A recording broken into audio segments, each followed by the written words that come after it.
Senhoras e senhores, bom dia.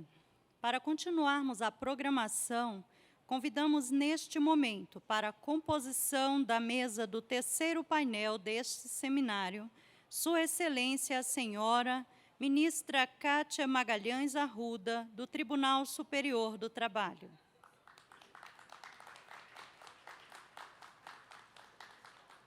Sua Excelência, o senhor Juiz do Trabalho, Fernando Hoffmann, do TRT da 9ª Região. Sua Senhoria, o senhor Advogado Rafael Lara Martins, presidente da OAB, Seção Goiás.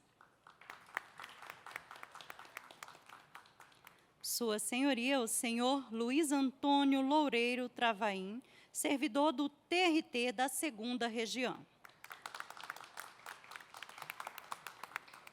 Neste momento, fará uso da palavra Sua Excelência a Senhora Ministra Kátia Magalhães Arruda.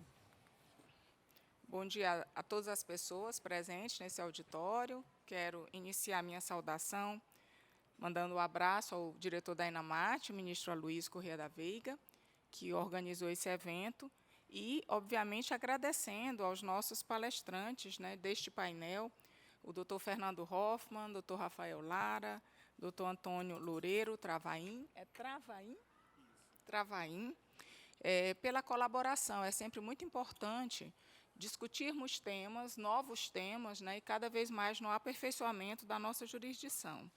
Então, fazendo esses agradecimentos iniciais, eu gostaria de fazer a apresentação. A nossa ideia é que cada palestrante fale em torno de 25 minutos. Na ordem que conversamos, iniciaria com o doutor Luiz Antônio Loureiro Travaim, depois o doutor Rafael Lara Martins e, por fim, o doutor Fernando Hoffmann. Essa foi a ordem que nós estabelecemos para o início e continuidade dos nossos trabalhos. Então, a partir dessa manifestação, como o primeiro palestrante será o doutor Antônio Loureiro Travaim, eu faria uma rápida leitura do currículo, apenas para situar, né, o nosso palestrante e que todos os colegas que estão nos ouvindo também pudessem conhecer um pouco, e daríamos a palavra e assim trabalharíamos sucessivamente. Essa é a ideia que eu tenho para a divisão do nosso painel e do nosso trabalho, buscando fazer de uma forma democrática, mas que, ao mesmo tempo, permita a oitiva tranquila, organizada, né, de todos. E, se for possível, dependendo do tempo, nós também abriríamos a possibilidade para perguntas do auditório. Aí vai depender muito de como os trabalhos vão ser desenvolvidos. Podemos fazer dessa forma? Bom, então, iniciando a manifestação de hoje, com o professor, com o doutor Luiz Antônio Loureiro Travaim, ele é diretor do NUPEMEC, da Justiça do Trabalho 2, analista judiciário, doutorando em Direito Econômico e Empresarial, mestre em Resolução de Conflitos e Mediação, Universidade Europeia do Atlântico, Espanha, pós-graduado em Conciliação, Mediação e Arbitragem em Direito Educacional, coordenador do curso de pós-graduação em Conciliação e Mediação Trabalhista, docente da Faculdade Inovare, em curso de pós-graduação em Gestão Pública, e diversos outros cursos de conciliação, tanto públicos quanto privados. Tem como vários livros, em especial destacamos o Manual de Conciliação e Mediação Trabalhista. Foi também vencedor do Prêmio Conciliar é Legal, do CNJ, na categoria Mediador, bem como de outros 5 projetos premiados pelo CNJ, incluindo Plano Estratégico de Gestão de Conflitos, Atlas da Conciliação, programas de incentivo à conciliação, e é também membro da Academia Brasileira de Ciências, Artes, História e Literatura, cadeira número 11, né, em evento recentemente ocorrido, né, agora no dia 23 de setembro de 2022.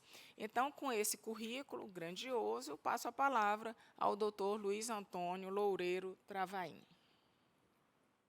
Pode ficar à vontade. Muito obrigado, nobre ministra. Obrigado pela apresentação.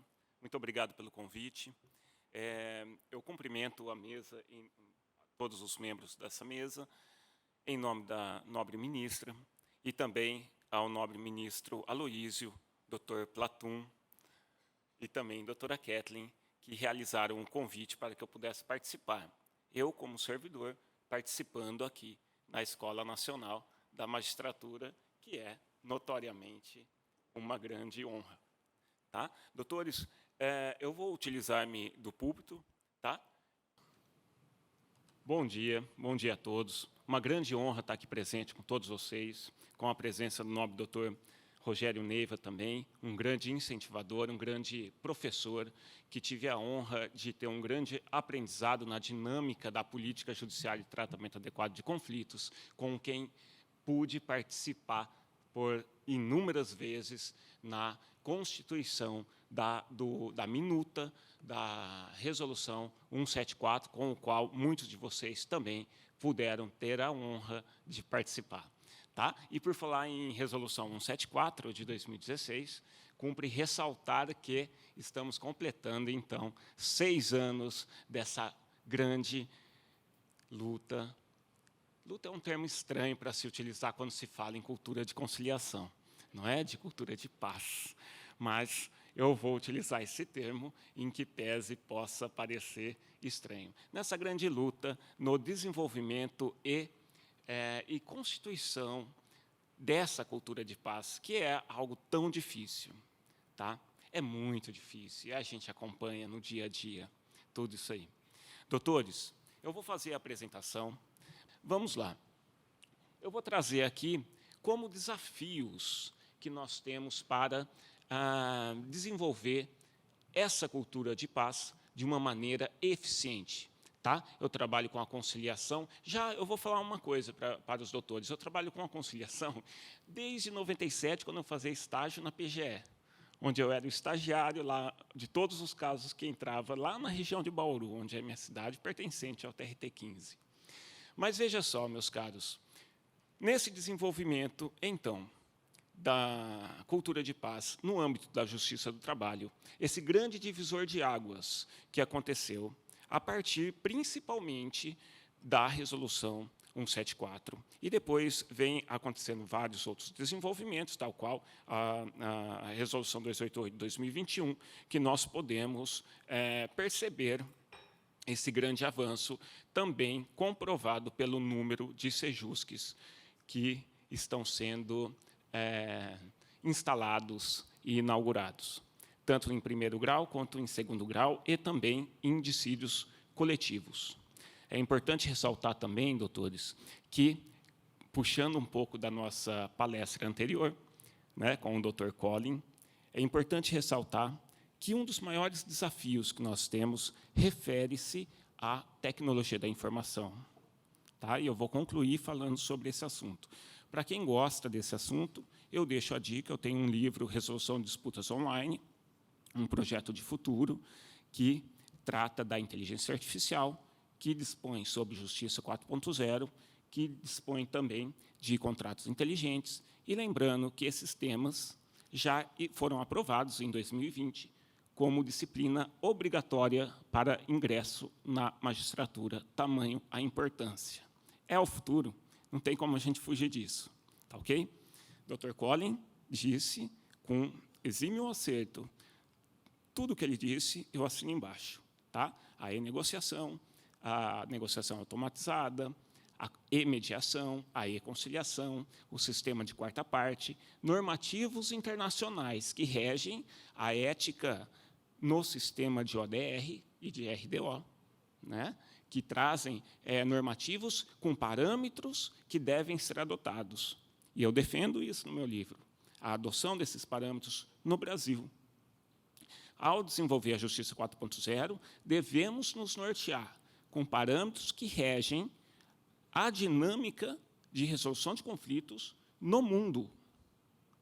Não podemos ficar ilhados desenvolvendo uma política judiciária de solução de conflitos individualizada, ainda que nos utilizemos de sistemas avançadíssimos disponíveis, como criptoativos, blockchains e inteligência artificial, contratos inteligentes e tantos outros pontos.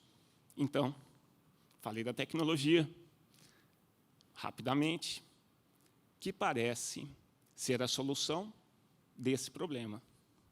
Esse problema que é recursos humanos. Né?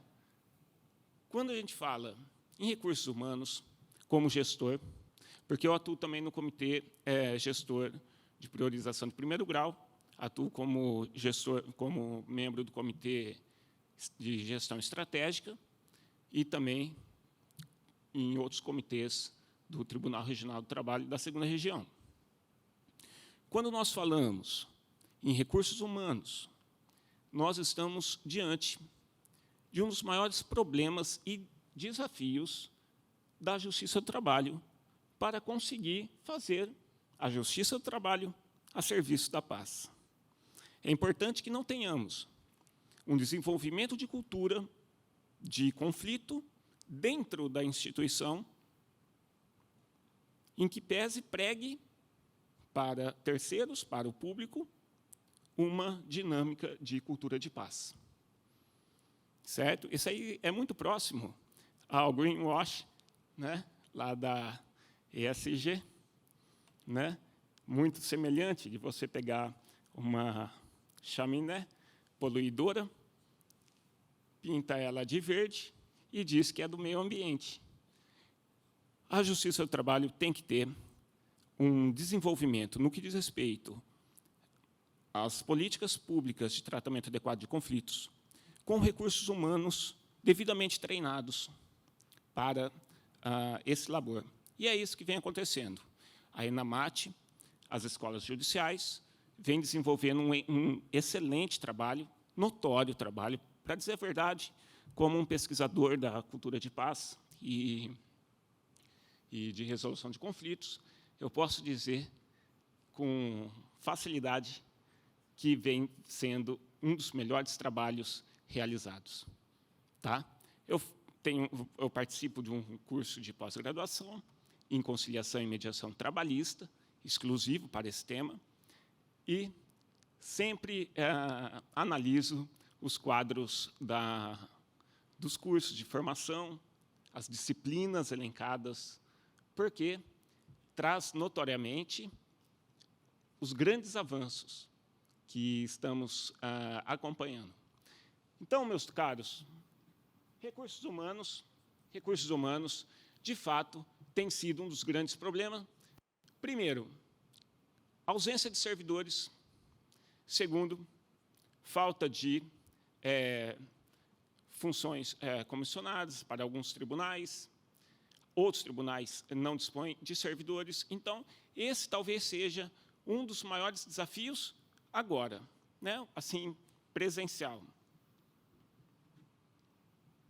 Outro desafio importantíssimo é a realização de um diagnóstico nacional.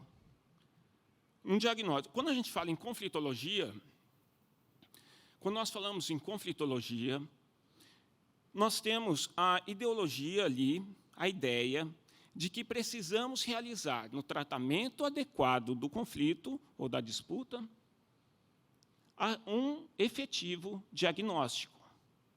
Uma vez realizado o diagnóstico, é natural da resolução de conflitos. O grande problema é quando nós temos, metaforicamente, ensinando o conciliador, metaforicamente, a aplicar um medicamento para tratar o conflito, sendo que não houve o devido diagnóstico. Essas duas partes se compõem. A utilização das ferramentas e o diagnóstico do conflito. E o diagnóstico do conflito é a conflitologia. Então, meus caros, a conflitologia nacional e regional, pautada por parâmetros objetivos, poderá garantir um mapeamento preciso do que podemos fazer para desenvolver uma política com maior eficiência, efetividade e eficácia. Elementos naturais da gestão pública. E aqui, na hipótese, gestão pública estratégica. Então, fazendo um mapeamento, poderemos identificar casos específicos para podermos direcionar a esse sistema metafórico também multiportas, para que possamos colocar esses litigantes nas suas devidas filas. Tá? Casos que precisa de conciliação e mediação, casos que sejam inviável a conciliação e mediação, processos de grandes litigantes, processos de litigantes em massa, processos que envolvem questões afetas ao superendividamento. E, quando falamos em superendividamento e em gestão pública estratégica, no que diz respeito a tratamento adequado de conflitos, nós não podemos nos esquecer de um ponto importantíssimo. Endividamento público e endividamento empresarial. Assisti recentemente a uma notícia que, infelizmente, noticiava que mais de 50% da população estava endividada. Recentemente, uma outra pesquisa apontava que já estava beirando os 70%. O endividamento, por si só, ele impacta em dois elementos importantes no afeto à conflitologia. Conflitos, geração de conflitos. E 2, dificuldade na efetividade da justiça, principalmente a efetividade da execução. Consequentemente, vai impactar lá no tempo de duração de processos na fase de execução. Apenas aqui eu vou abrir um parêntese para dizer que no TRT de São Paulo ousamos em desenvolver um projeto que chama Processos Antigos via Conciliação, que pegamos todos os processos, nós incentivamos que os processos distribuídos até 1999 fossem encaminhados para o Sejusc, que ainda estavam em trâmite, fossem encaminhados ao Sejusc. No ano de 2021, nós tivemos 168 acordos em processos distribuídos até 1999. Até o dia 31/7 deste ano, o número já estava em 398, um crescimento exponencial, o que demonstra que há um potencial conciliatório em casos que as pessoas estão deixando de averiguar o quê? A conflitologia. São casos que estão lá nas prateleiras, impactando na justiça em números, impactando no tempo de duração do processo, que apenas precisava de um tratamento humanizado, e essa palavra eu grifo, de um tratamento humanizado, como elementar do desenvolvimento de uma política judiciária para o ser humano. E é interessante esse dado que eu disse, lembre-se que o parênteses está aberto, ainda não fechamos esse parênteses. É importante ressaltar que esse projeto foi feito com uma ótica de pesquisa, com uma ótica analítica, com o que eu fiz questão de acompanhar, porque é a prova cabal de que os Sejuscs realizam um trabalho de excelência, que conseguiram resolver processos de 30 anos, que estavam 30 anos de litígio, e encontraram a sua resolução, a sua pacificação nos Sejuscs. Tínhamos processo de 84, processos de 85, tivemos processos, muitos de 93, 94, e os números vêm sendo exponencial. O trabalho é feito diretamente com os diretores de vara. Eu contacto os diretores e fico insistindo, porque ninguém quer mexer com esses processos, seja com a mentalidade de decretar uma prescrição intercorrente, tá? Seja para não movimentá-lo, para não criar mais turbulência ali no sistema de... Eu vou falar sistema de execução, não, vou dizer sistema de efetividade da execução. tá? Que compõem todos os sistemas, inclusive o Sniper, agora recém-lançado. Ok? Então, o que é importante, a meu ver, e fica como uma sugestão a todos os coordenadores de Sejuscs e até mesmo a esse próprio colendo tribunal, no sentido de que realizemos um diagnóstico geral, nacional, de todo o tribunal, de todos os tribunais, e, com isso, desenvolver programa de incentivo à conciliação. Um programa, primeiro diagnóstico, e depois um programa de incentivo à conciliação, com o qual poderão ter centenas e centenas de projetos voltados para a pacificação de conflitos, atingindo casos como esses que eu disse. Isso é só um exemplo, tá? Isso é apenas um exemplo. Nós, por exemplo, o projeto Meta 7 via conciliação, que era a Meta 7 do CNJ, que tinha que reduzir o número dos litigantes em 2% do ano anterior, nós batíamos essa meta em 180%, 160%. Tá? Houve uma expressiva redução do número dos grandes litigantes. Expressiva. Ou seja, é preciso o diagnóstico. É preciso o exercício da conflitologia. A missão institucional da maioria dos tribunais que os doutores pertencem deve constar que a missão institucional é a pacificação social. Os Sejuscs, os magistrados, os conciliadores atuantes nos Sejuscs estão no centro da missão institucional. E já que eu falei de gestão pública, e já que eu ministro aula de gestão pública, eu vou trazer um ponto interessante. Os Sejuscs do TRT de São Paulo, a título de exemplo, e isso também fica como sugestão, nós desenvolvemos lá, então, o Sejuscs, TRT de São Paulo e o NUPEMEC, desenvolvemos uma plataforma eletrônica que foi aprovada pelo Pleno do Conselho Nacional de Justiça, como boas práticas. Salvo engano, é a 18ª boa prática registrada. Essa plataforma eletrônica é chamada de PESC. Parece até, né, uma pescaria, mas a ideia foi essa mesmo. É plataforma eletrônica de satisfação em conciliação. O seu fundamento está na 174 e na 288. Tá? Então, temos elementos positivados que fundamentam essa prática.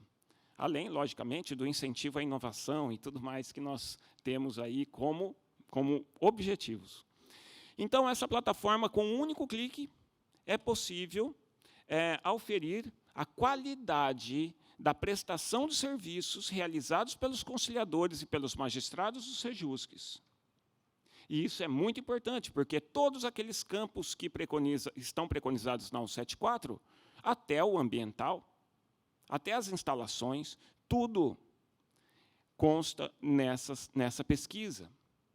Essa pesquisa ela é feita da seguinte forma: tem o link de pesquisa, eles respondem, os resultados não vão para o NUPEMEC, os resultados têm que ter essa completa isenção, tá? O NUPEMEC tem que ter essa isenção, ele vai diretamente para a Secretaria de Tecnologia da Informação, Tecnologia de Informação passa para o setor de estratégia do tribunal, o setor de estratégia do tribunal entrega ao NUPEMEC, com a nossa solicitação, o relatório completo de todos os Sejuscs. Consequentemente, quando eu faço a solicitação, ele já sai publicado na transparência pública do tribunal. Ele sai na página do tribunal, lá na transparência pública. Então, não pode ter medo. O desenvolvimento da política judiciária de tratamento adequado de conflitos, a gente tem que ter coragem. Seja para atuar, como aconteceu aqui, para a realização da Resolução 74 de 2016, que eu tive a honra de estar presente aqui, participando, com vários doutores também. E veja só, meus caros, o que eu penso é que essas formas de gestão garantem a publicização do trabalho realizado pelos Sejusques, o monitoramento e, aí sim, o tema dessa palestra, o desenvolvimento, os novos desafios. É ali que a gente descobre onde tem que melhorar. No ano passado, o resultado dessa pesquisa do Sejusques deu 85% entre ótimo e bom. Tá? Notas 8, 9 e 10. É claro que são várias perguntas, mas tem a forma de complementação. Tá?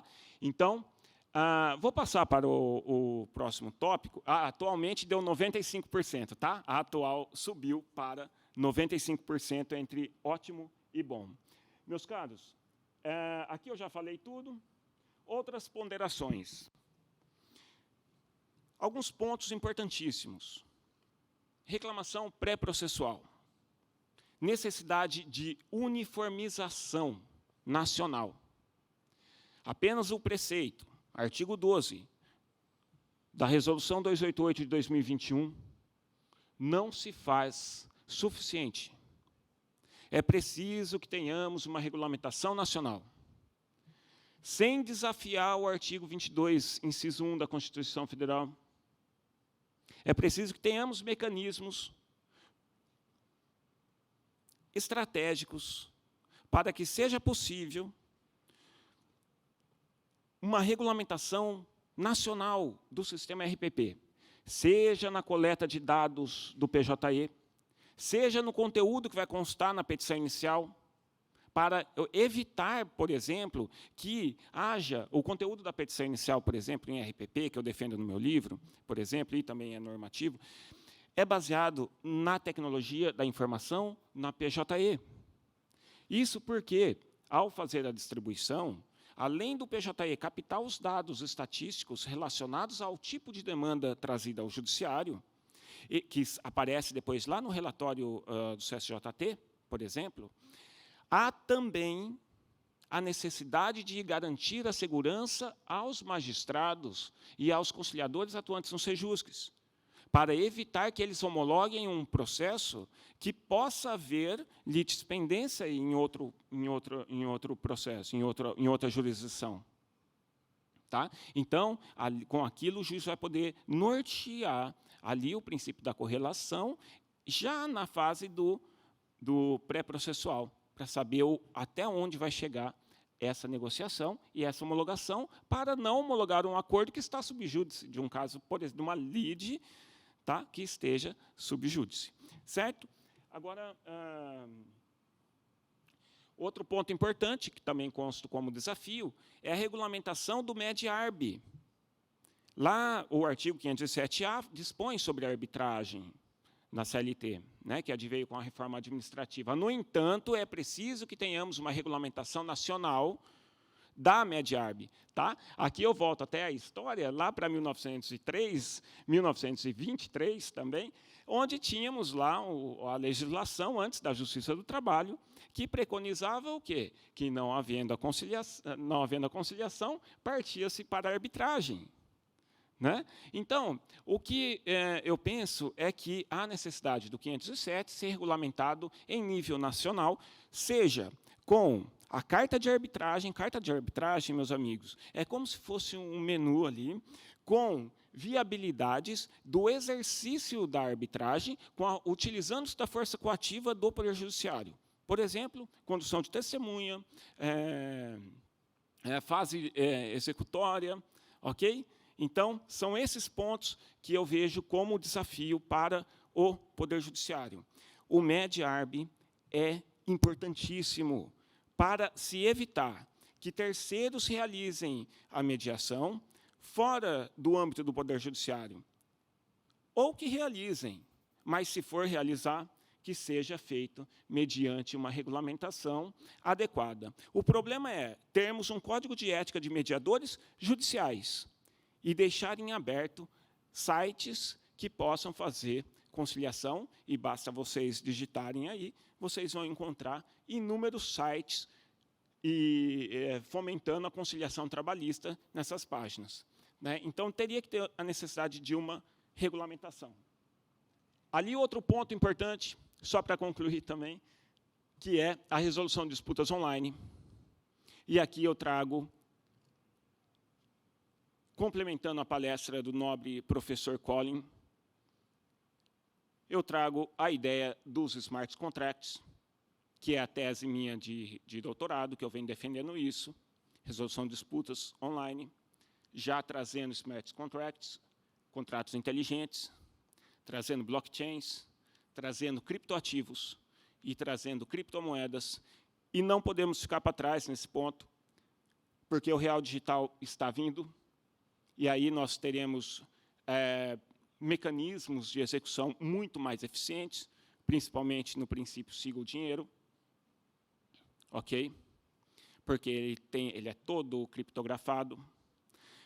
No sistema de contratos inteligentes, os acordos, por exemplo, poderão ter cumprimento adequado, na data adequada, nos moldes adequados, porque o sistema de transação financeira e econômica ele passa a ser baseado por sistemas de inteligência.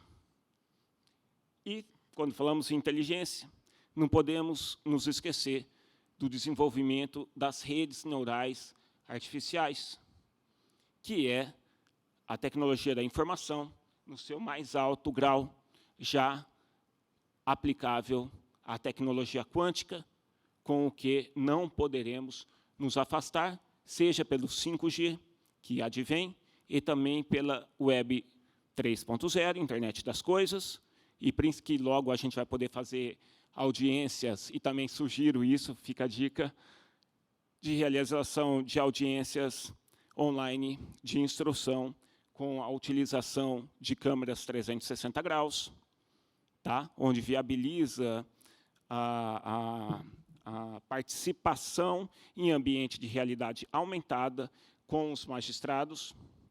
Presumo que seja esse o futuro, porque com o 5G e a internet das coisas, esses elementos estarão em tempo real e não vai ficar travando, porque teríamos ali uma câmera 360, com que o juiz poderá ver a testemunha, ver o advogado e tudo, advogado com a sua câmera 360 também, e viver em um universo do futuro. O mesmo ocorre com o metaverso. Tá? E o metaverso ficaria para um outro assunto, uma outra palestra, e caso queiram aprofundar esse tema, eu já mencionei alguns dos livros e também alguns artigos também que já publiquei a respeito desse tema. Apenas para complementar, última fala, sugiro também a inclusão nos cursos de formação da disciplina da análise econômica de direito aplicada à mediação. A análise econômica do direito, ela foi objeto de 3 prêmios Nobel, tá? Daí a sua notável importância, e ela fundamentou a revolução do direito norte-americano, tanto que as universidades lá passaram a ser faculdades de direito e economia. Então, a análise econômica do direito, no que tange aos dissídios individuais, é importantíssimo, no que diz respeito aos dissídios coletivos, muito mais. Muito obrigado, doutores, pela participação. Obrigado.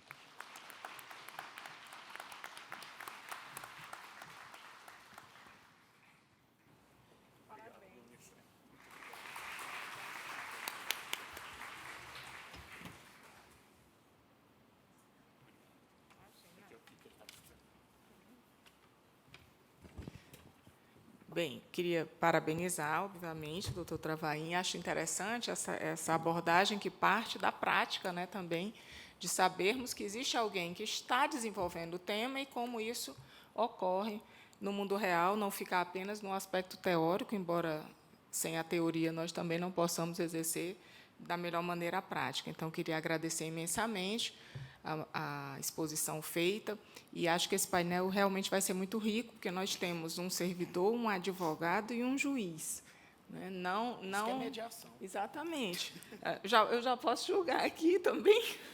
Bom, então, assim, realmente o painel foi muito bem distribuído, né, como a organização do evento como um todo, e agora nós passaríamos a ouvir o doutor Rafael Lara Martins, que já é bem conhecido aqui desse tribunal. O professor Rafael é palestrante, professor de Direito do Trabalho, de Direito Processual, foi presidente do Instituto Goiano de Direito do Trabalho, IGT, diretor da Escola Superior da Advocacia em Goiás, da OAB Goiás, vice-presidente da Comissão Especial de Estudos Permanentes sobre Compliance no Conselho Federal da OAB, no Conselho Federal e no Conselho Seccional da OAB Goiás, conselheiro federal da OAB pela Seccional Goiás, especialista em Direito Civil pelo UFG e em Direito do Trabalho pela PUC, bacharel pela Federal de Goiás, mestre em Direito das Relações Sociais e Trabalhistas pelo DF, a universidade que, inclusive, eu tenho o prazer de lecionar também.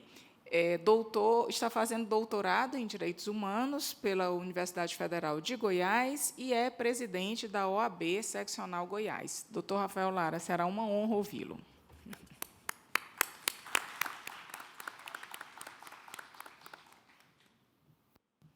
Muito bom dia a todos e a todas.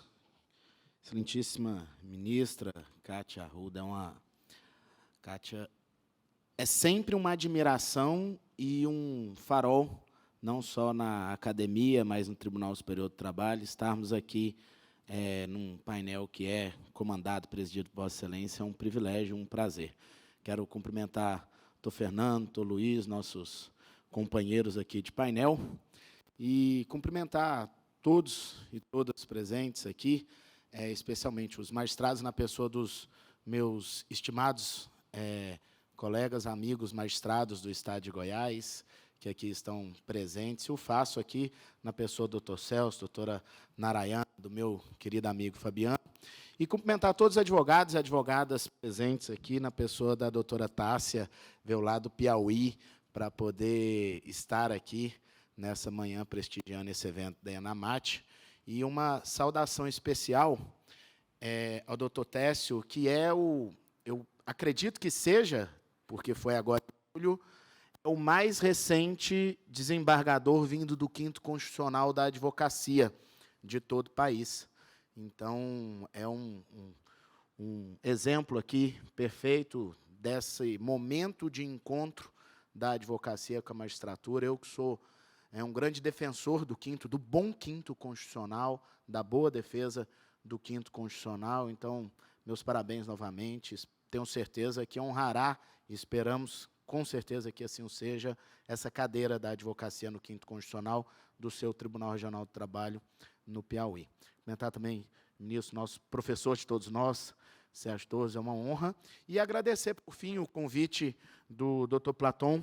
É um convite que eu tenho certeza que é muito mais pelo carinho e pela amizade recíproca do que qualquer outra coisa. Pois bem, vamos aos trabalhos, então. Prometi que eu vou cuidar direitinho do meu tempo aqui, mas quando convidado a falar na ENAMAT num painel sobre os principais desafios para o desenvolvimento e aperfeiçoamento da mediação na Justiça do Trabalho, em que a gente tem um painel com um servidor, um advogado e um magistrado, imediatamente, a gente até fez uma reunião prévia para conversar sobre isso, imediatamente eu até brinquei. Vocês têm certeza que é para eu estar lá? Porque eu gosto de falar das coisas como elas são. Temos algumas frases que eu anotei aqui que a gente ouve todo dia, ouve até dos próprios colegas advogados. Hoje cedo uma colega disse assim: advogado não gosta de mediação. Outro dia, uma pessoa disse assim: advogado atrapalha o acordo. Né? Aí o pessoal riu aí, sintonia, né? Advogado atrapalha o acordo. E, para começar a minha fala, eu quero começar com uma pergunta com a qual eu vou voltar ao final. Será que nós estamos falando em mediação na Justiça do Trabalho só para bater meta e reduzir acúmulo de processos, ou por um verdadeiro espírito de mediação de problemas? Eu acho que essa é a pergunta que a gente tem que colocar para começar a falar do papel da advocacia, do papel da magistratura, do papel de todos. Porque, enquanto a mediação for uma ferramenta para reduzir o acúmulo de processos, ou uma ferramenta para ajudar a bater metas, nós não estamos mediando. Esse não é o espírito da mediação. E aí nós teremos, de fato,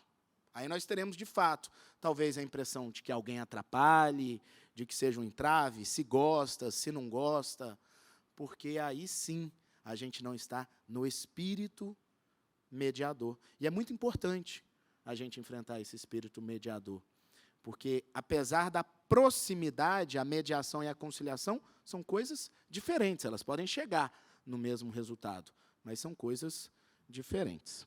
Mas, como eu disse, é uma pergunta para voltar ao final, e aí vamos entender aqui um pouquinho como que eu enxergo. E eu vou pedir licença, tem poucos advogados inscritos, a maioria dos inscritos são magistrados, só que e servidores, só que justamente para poder compreender um pouquinho o outro lado do balcão, eu acho que esse talvez seja o meu maior desafio, né? Essa compreensão de como que nós, na advocacia, estamos aqui na mediação.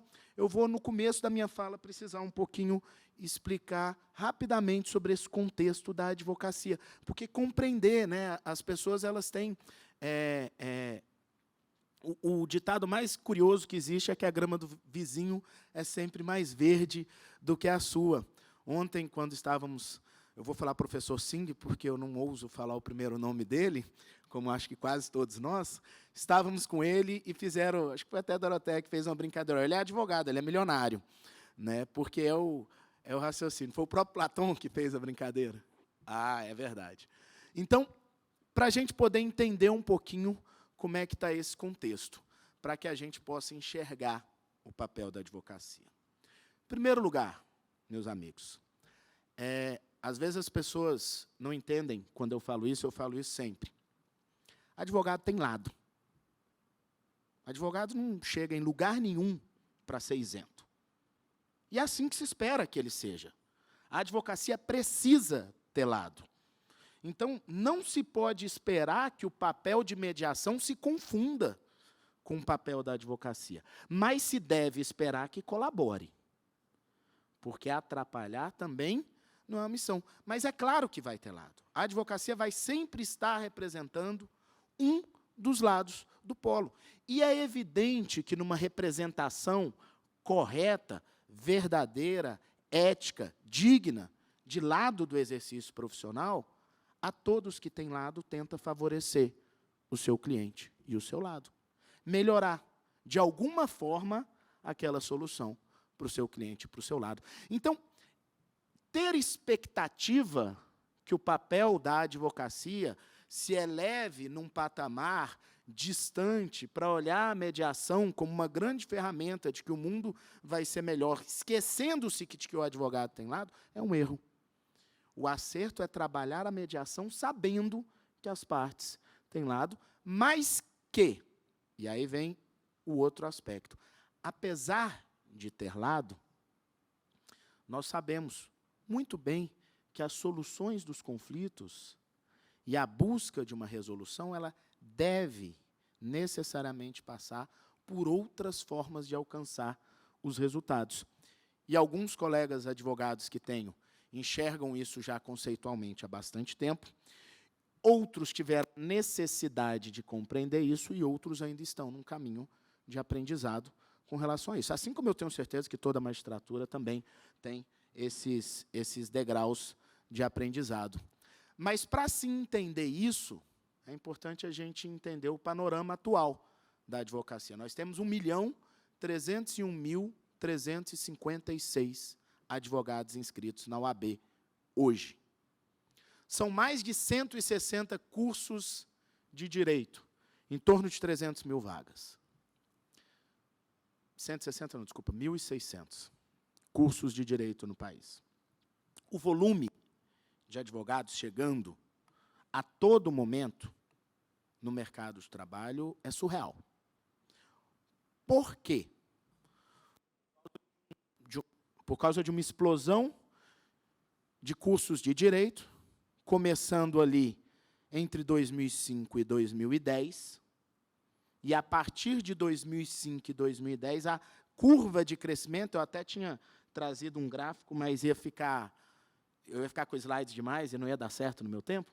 A curva de crescimento da advocacia que vem assim, a hora que ela chega em 2009, 2010, 2011, ela faz isso. E hoje essa curva ela é quase vertical com relação à comparação da curva do passado. Para se ter uma noção, o número da minha OAB é 22.331 em Goiás. Eu peguei minha OAB no início de 2004. Que em todo o tempo da ordem, em todas as entregas de carteira, até 2004, nós entregamos 22.000 carteiras. Hoje, em Goiás, e a proporção do Brasil inteiro é mais ou menos a mesma, por isso que eu estou dando o exemplo aqui de Goiás, hoje, em Goiás, nós estamos entregando em torno de 66.000. Ou seja, nós triplicamos em 18 anos o número de advogados. Isso impacta em litigiosidade, isso impacta em acesso à justiça, isso impacta na prestação de serviço do advogado, isso impacta na remuneração, isso impacta nos honorários, isso impacta no custo, isso impacta em absolutamente tudo que se há de impactar. E não há absolutamente nada no horizonte curto que se possa fazer a respeito. O Conselho Federal da OAB, e aqui eu quero cumprimentar o conselheiro federal Shaimon, que acaba de chegar, o Conselho Federal da OAB tem uma tarefa, uma missão muito importante, ela tenta, por exemplo, transformar o parecer da ordem, que é opinativo nos cursos jurídicos, para um parecer vinculativo, impedindo que se abra novos cursos sem qualidade, impedindo que cursos abertos mantenham-se abertos sem qualidade, para que a gente possa não apenas reduzir esse aumento do número de profissionais, mas possa trazer qualidade para isso. E é claro que isso envolve interesses de toda sorte, não é o tema da nossa fala aqui, e para a gente ir para frente. E o que isso tudo gera? Uma nova advocacia, um novo jeito de exercer a advocacia.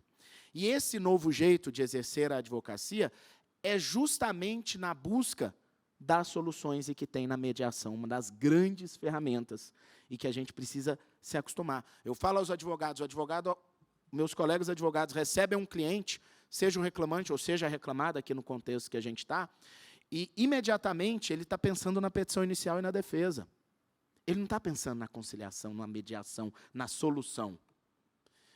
E uma frase que eu gosto muito, o bom advogado do passado era o advogado bom de briga. O bom advogado do presente é o advogado bom de solução. E é a partir daí que a gente tem que desenvolver isso, que eu ouço o cliente pensando, como é que eu vou resolver isso mais rápido? E eu falo muito sobre isso de, antes de você fazer uma petição inicial, já notifica a empresa, fui constituído pelo fulano de tal, estamos preparando uma petição inicial, temos interesse, estamos abertos ao diálogo. Algumas empresas que já têm uma visão moderna, avançada, conciliatória, abrem as portas e falam, não, vem cá, como é que é? Vamos resolver. E já existe um volume de soluções em que sequer se precisa de uma petição inicial e de litígios verdadeiros, constituídos, advogados contratados. Mas isso tudo leva, e é o último slide que eu vou falar aqui da advocacia, isso tudo leva a uma comprovação de que, do ponto de vista de trabalho, nós estamos na era dos serviços. Todos. E o que é essa era dos serviços? É a era em que nós, enquanto seres humanos brasileiros, estamos apaixonados pelos nossos serviços de entrega de comida, de entrega de televisão nas nossas casas, de entrega da prestação jurisdicional. Não me basta mais que o juiz julgue. Eu quero que o juiz julgue, que ele seja simpático comigo, que ele tenha empatia e que sorria para mim na sala de audiência. Veja, com esse volume todo, chegando toda hora, com as metas precisando, e sorria, senão vou reclamar de você. Então, nessa era de serviços, a gente acaba precisando atender uma expectativa que há 10 anos atrás, professor Sérgio, não existia. E se eu perguntar para vocês, eu tenho certeza que todo mundo aqui tem um restaurante favorito, né? se eu perguntar para vocês, por que seu restaurante favorito é o seu restaurante favorito? Aí vocês, normalmente, com vergonha, vão dizer por causa da comida. Mas não é verdade. Não é verdade. É por causa do serviço. É porque te conhecem, sabem quem você é. Falou, ô, professor Platão, sua mesa está aqui, você vai querer aquele vinho? Né? É isso que nos faz. E quando a gente começa a transformar o serviço do judiciário, da advocacia, nesse serviço agradável, é que a gente está começando a trazer elementos de mediação e solução. Eu trouxe até a dica de um livro ridículo para um evento jurídico, mas que o nome dele é O Paladar Não Retrocede, do Ferreirinha. Quem que é o Ferreirinha? Ele é CEO da Louis Vuitton. Então, ele fala de mercado de luxo. Aí você fala, mas Rafael, está tudo errado aqui, né? Mas é porque ele fala da prestação de serviço e da entrega da expectativa de alta qualidade. Eu acho que vale para todo mundo e vale para tudo. Um livro muito fininho, muito simples, e que vale ver. Porque a gente acaba tendo esse contexto da advocacia. Então, isso tudo é para vocês entenderem que a coisa não é tão simples do lado de cá. Não é tão simples. A gente está muito mais do que entregando a solução do conflito para aquele trabalhador, para aquele empresário, a gente também está entregando serviço. A gente está entregando encantamento. A gente está entregando ele sair de lá feliz com o advogado e trazendo outros clientes, trazendo outras oportunidades para aquele advogado. Porque se eu me submeto como advogado a um acordo dentro da sala de audiência, porque fui pressionado pelo juiz e meu cliente aceita porque está com medo do que vai acontecer naquele processo, e ele vai embora, esse cliente nunca mais volta no meu escritório, nunca mais me indica alguém. E se o juiz falar alto comigo e eu não falar à altura, aí eu esqueço, que aí eu perdi, além daquele cliente, todos os outros clientes da minha carteira. Então, entende o quanto é difícil esse embate? O que tem por trás? Quando, por exemplo, a grande solução das audiências telepresenciais. Não, então o advogado fica no escritório dele, o cliente e a testemunha vai lá para a sala, vai lá para o tribunal. E aí, lá em Goiás, a gente falou, olha, isso não é uma solução adequada. Nós queremos ter as testemunhas por perto. Você quer preparar a testemunha? Não é nada disso. São seres humanos que estão absolutamente perdidos. E cada uma delas é uma oportunidade de um novo trabalho para o advogado. E existe um mundo que funciona e vive de honorários por trás disso também. E que, se isso for ignorado, a gente não vai conseguir fechar o círculo para a gente alcançar as soluções. Olha só. Do outro lado, eu trouxe alguns gráficos do próprio CSJT, em que a gente tem estatísticas de solução, de casos solucionados de 2002 a 2021. Veja, desde 2017, o número de casos solucionados vem caindo. Evidentemente, a entrada também caiu, reforma trabalhista, todos nós sabemos, e agora ela volta a subir. O que significa? Que nós tivemos, verdadeiramente, a partir de 2017, uma redução do número de demandas que vinham entrando, que vinham se iniciando. O pico de 2020, as pessoas, às vezes, vinculam esse pico à pandemia somente, e eu tenho, historicamente, dito que isso não é só pandemia, esse pico inferior. É claro que ele volta quando a DPF fala do acesso à justiça e da assistência judiciária, isso dá uma reaquecida, sim, no mercado e no número de processos trabalhistas, mas quando eu vejo esse pico, na verdade, qual que é o tempo médio de duração de um processo? 2, 3 anos. Então, esse pico aqui, ele vem justamente do aniversário de 2, 3 anos da reforma trabalhista. Só que isso mistura com a pandemia e dificulta a leitura. Mas, na verdade, é consequência do que aconteceu em 2017.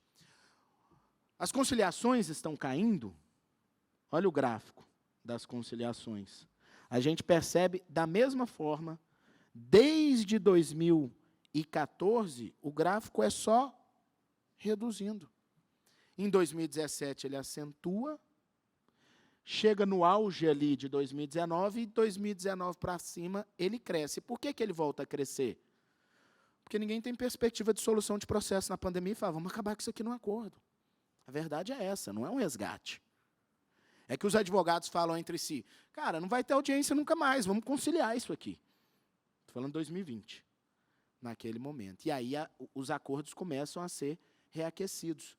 Então, a gente precisa enxergar essa estatística do lado de fora do tribunal também, e não só as ferramentas que são trazidas aqui. Isso tudo aliado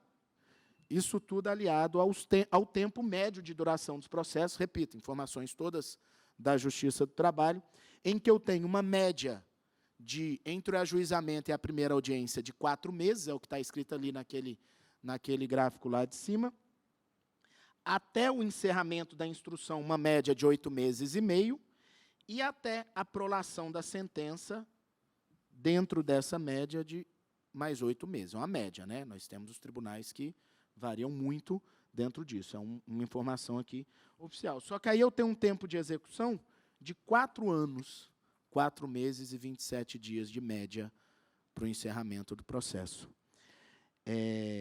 E no TST, entre a possibilidade de a gente efetivamente estar falando do julgamento e o término, eu tenho 8 meses para o julgamento, mais 7, mais 1 ano e 6 meses, quando a gente pega aí todos os gabinetes, aqueles muito mais céleres que isso, aqueles eventualmente mais demorados.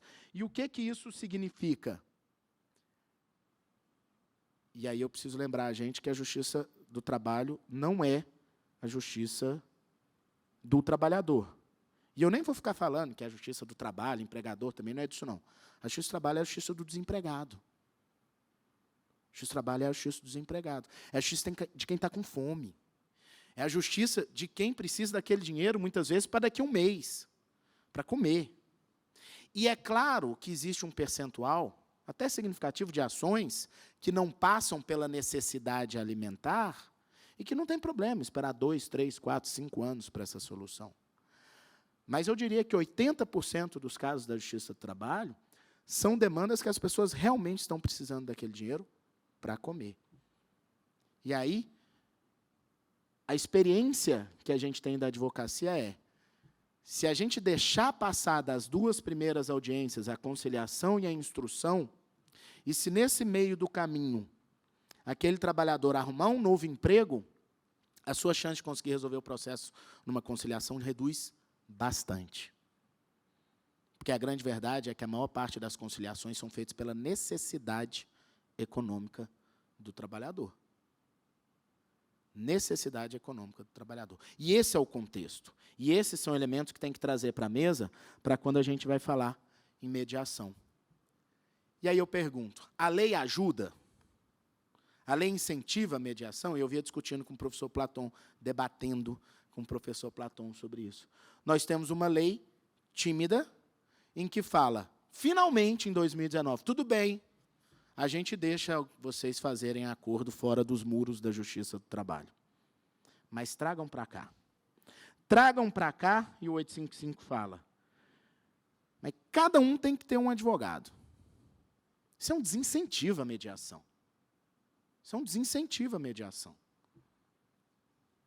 E ainda coloca, aí o juiz analisará e homologará, se for o caso. Não, a lei não ajuda a homologação. A lei não ajuda a homologação. Porque quando você pensa na homologação, o primeiro questionamento é, será que vai ser homologado? Na mediação, será que vai ser homologado? O que a gente vai ter que fazer? Se submete à mediação, termina a mediação, e a partir daí cada um com um advogado, e a lei dissimulada, e a fraude, que a gente não quer, que a gente tem repulsa a respeito, em que você acaba tendo, eventualmente, a necessidade de se considerar isso, porque uma pessoa fez uma mediação entre um trabalhador e um empregador. Por que não é possível? E aí eu só tenho 2 hipóteses. Ou é medo de sair das mãos e diminuir poder, ou é presunção prévia de má-fé. E os 2 são problemáticos. E os 2 são problemáticos.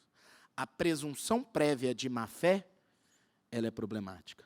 E eu acredito que nós temos que ter mais confiança na boa-fé e punir de forma mais severa quem extrapola, quem não vem nesse caminho. E aí eu volto naquela pergunta para encerrar que eu comecei. Será que estamos fazendo mediação para bater meta ou será que nós temos o espírito da mediação?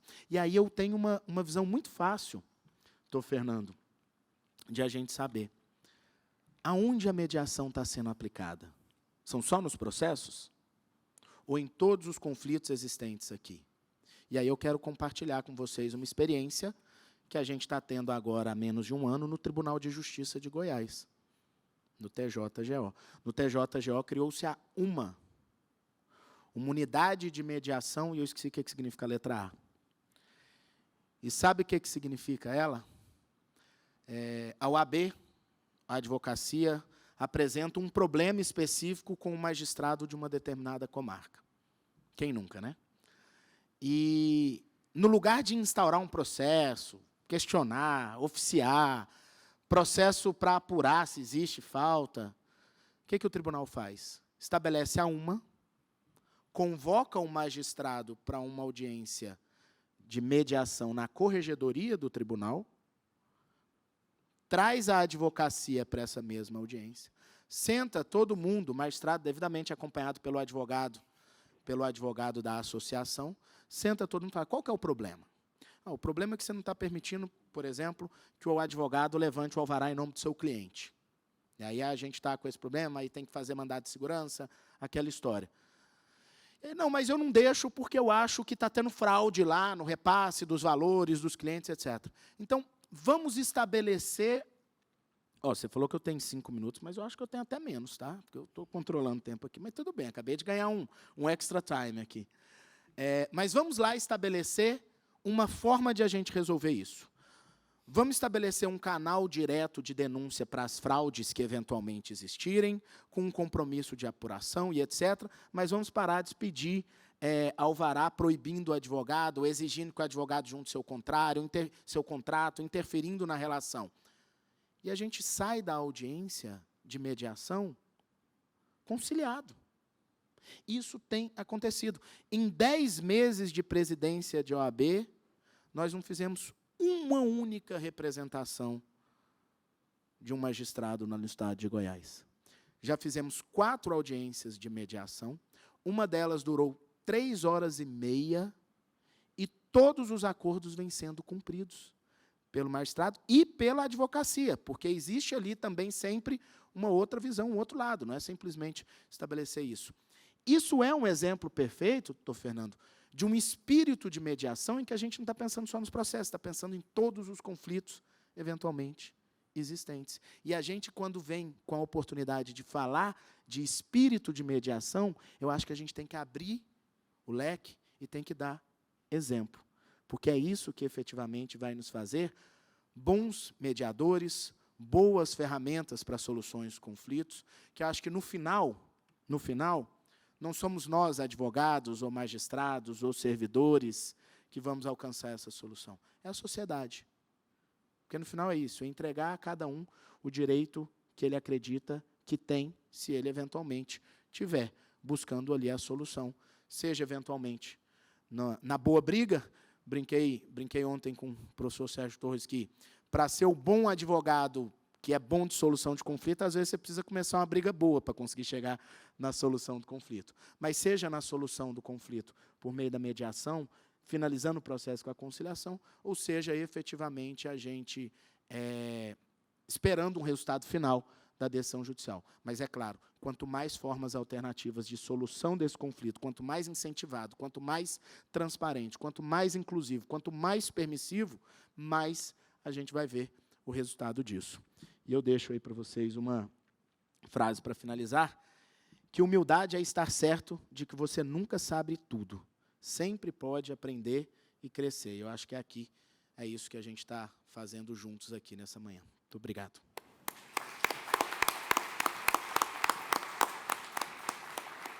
Eu queria aproveitar, doutor Rafael, parabenizar a sua exposição muito clara, muito brilhante, com vários pontos para levantar, e eu queria aproveitar para fazer uma interlocução entre a primeira exposição do doutor Travaim, a do doutor Rafael Lara, e talvez já uma pergunta, sei lá, para o nosso para o doutor Fernando Hoffmann, que falará em seguida.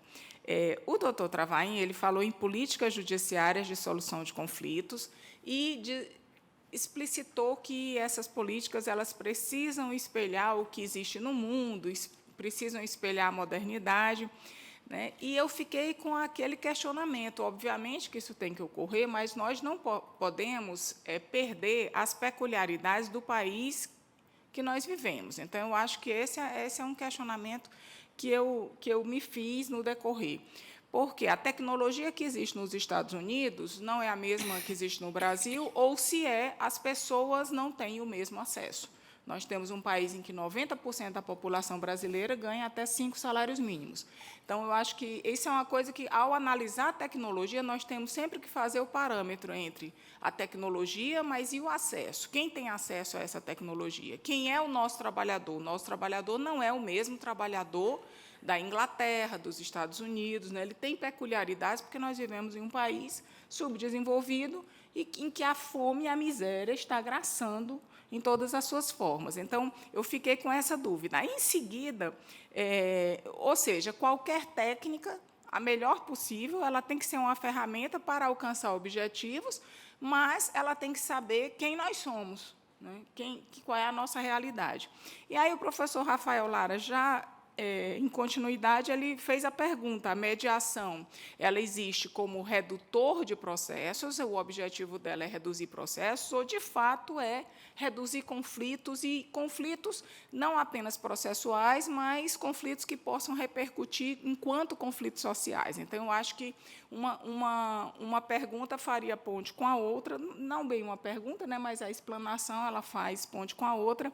E como o doutor Fernando Hoffmann é juiz do trabalho, e vai falar em seguida, eu captei a mensagem das mentes da maioria dos juízes do trabalho aqui presentes, porque eu acho que a maioria de nós, juízes do trabalho, né, me colocando enquanto tal, ficou com a pergunta: qual é o papel dos juízes em todo esse processo de tecnologia, né, que pode também afastar a nossa humanidade, que pode afastar o ser humano.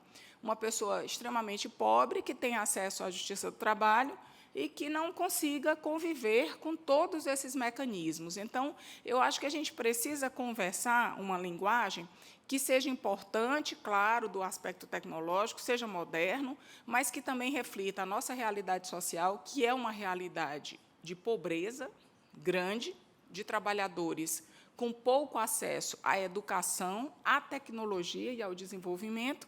Então, como é que nós poderíamos contribuir, né? Porque esse é um processo grandioso, contribuir com uma política judiciária que possa, de alguma maneira, enfrentar ou, pelo menos, diminuir todos esses conflitos que nos assolam, né? Então já por isso é que eu digo, já estou dando encaminhamento aqui no sentido do doutor Fernando Hoffmann. Como é que fica o papel do juiz do trabalho, né, nesse processo, que pode ser mediação, pelo que eu vi do doutor Rafael Lara, anteriormente até o processo, não é? Então, não poderia ser. Então, se é anterior, o juiz do trabalho não poderia se manifestar enquanto juiz, enquanto poder judiciário, ou, se poderia, como é que isso seria aglutinado em relação à nossa competência. Então, por isso que eu digo, eu captei a mensagem que eu vi em várias cabecinhas, enquanto eu ouvia os nobres e brilhantes, vou chamar ambos de professores, né, tanto o doutor Travaim quanto o doutor Rafael Lara,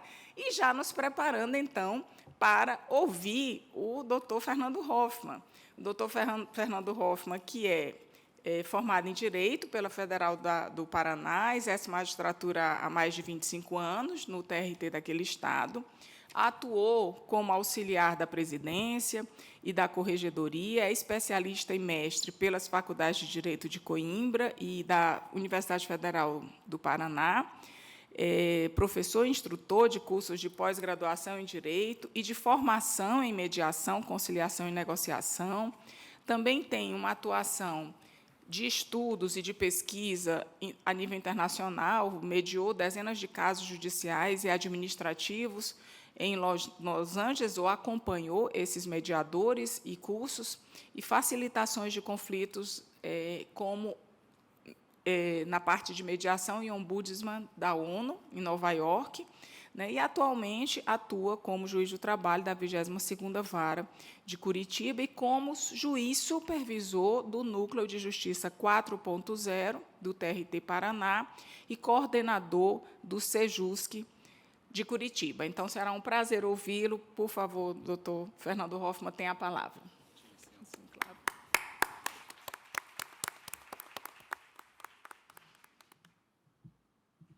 A todas e todos, ministra Kátia Magalhães Arruda, estamos extremamente honrados pela sua presença aqui, é muito bom tê-la entre nós, num tema como esse, é muito bom ter tantos ministros do TST prestigiando o evento, fico muito feliz, cumprimento na sua pessoa a todos e todas presentes, aqueles que por algum motivo não podem me ver, eu sou uma pessoa 1,80 m, cabelos castanhos, Fernando Hoffmann, origem europeia.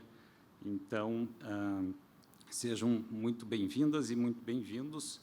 Eu peço desculpas a todos os colegas e amigos por estas últimas horas. Eu praticamente atuei como uma sombra do professor Singh. Eu não pude cumprimentá-los e abraçá-los como eu queria, mas depois dessa palestra, vamos fazê-lo com toda a certeza. Também peço um pouco de desculpas, foram 4 horas de sono, dada a preparação, a ponte entre o professor Singh e o professor Colin, e a preparação ainda para hoje. Então, qualquer equívoco aqui é devido ao meu sono e não à minha falta de preparação. Vamos em frente, porque, como diz minha amiga Camila Leal, Camila, a Sapucaí é longa e o tempo é curto, não é mesmo? Vamos lá. Muito bem, eu decidi abordar esse tema de uma forma estruturada em um estudo que foi feito pelo Mediate.com, que é liderado pelo CEO Colin Rowe, que nós acabamos de ouvir.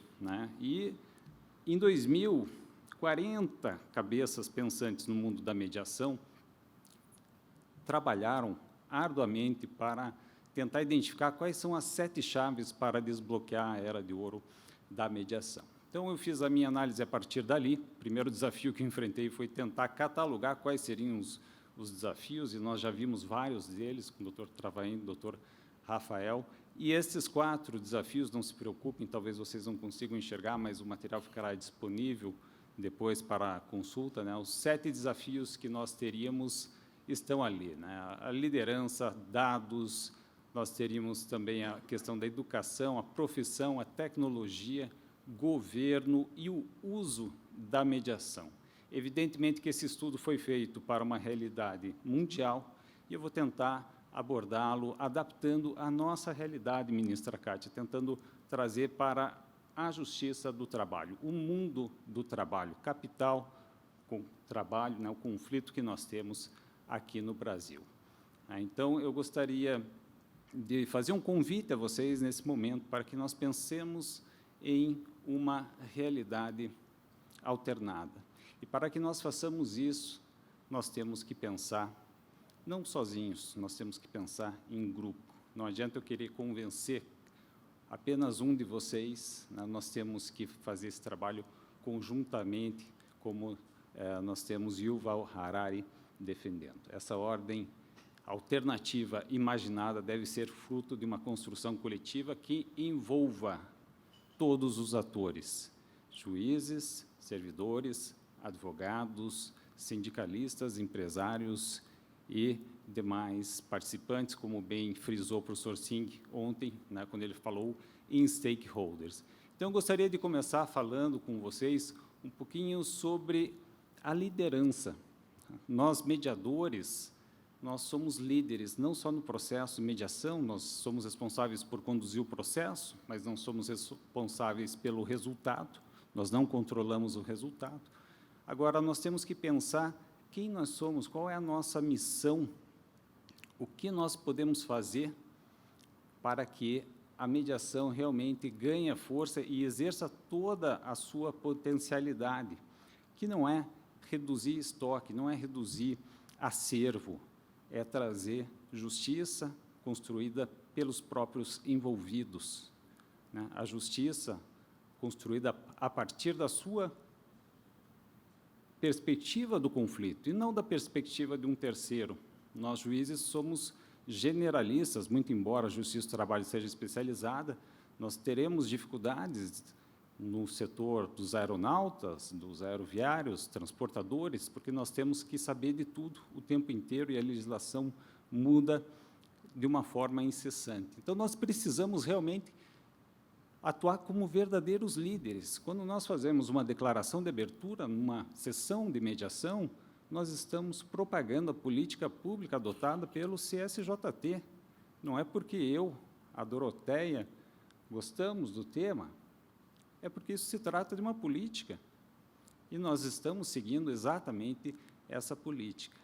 Então, nós precisamos liderar e precisamos que as lideranças, TST, CSJT, as OABs tenham essa conscientização. Vocês têm na tela ali a Resolução 288, que nasceu lá no ato número 1, 2020, que veio dias, reparem, dias após a eclosão da pandemia Covid. Vejam o papel que exerceu o CSJT naquele momento importante, porque as portas dos fóruns se fecharam, mas se abriram as portas de acesso à justiça pela mediação e pela conciliação. Então, nós temos aqui acesso à tecnologia e acesso à conciliação e à mediação. Né? Vejam a AGU trabalhando, lideranças da AGU indo estudar em Harvard para produzir um belíssimo manual de negociação. Vejam a OAB, na gestão passada, terminando o seu mandato e lançando uma obra sobre temas atuais de mediação. Tal é a importância e a relevância da matéria para a advocacia, não só trabalhista, a advocacia em geral. Então, nós precisamos de liderança para que nós possamos defender que, sim, conciliar é legal, é muito legal. E, para nós apaixonados, né, faz todo sentido, faz a nossa vida, a nossa carreira ressignificadas.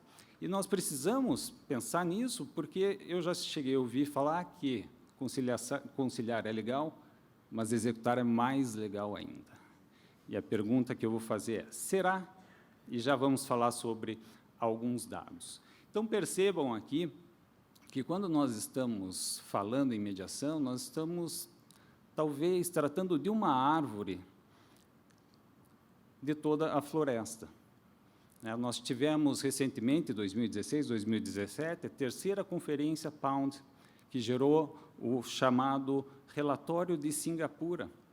E lá as discussões se deram, ao contrário daquela primeira conferência Pound, em 1906, onde Roscoe Pound identificou quais eram as causas de insatisfação com o sistema judiciário norte-americano, diferentemente daquela de 1976, onde nós tivemos Frank Sander, que estava no fundo da sala do Colin hoje, nos trazendo a ideia de justiça multiportas.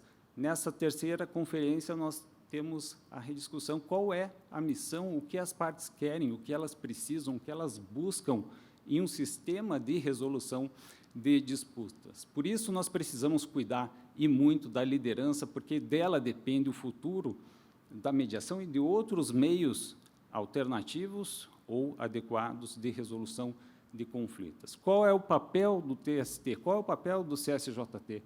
Qual é o papel da CONAPROC? Qual é o nosso papel como juízes, como servidores, como advogados?